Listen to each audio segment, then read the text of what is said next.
என்றோ யாரோ உன் கையை தொடுவான், இன்பம் துன்பம் எல்லாமே அறிவான். அன்பே அது நானாக கூடாதா? உன் காதல் என்னிடம் இல்லை, நான் கரைக்க நினைக்கிறேன் கல்லை. இந்த காதல் என்பதே தொல்லை, உயிரோடு எரிக்குதே என்னை. உன்னை நீங்கினால் எங்கே போவேன் நானடி?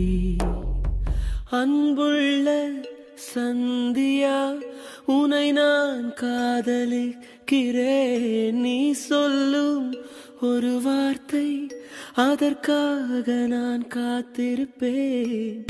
என்னை எனக்கு தருவாயா, இல்லை காட்டில் விடுவாயா?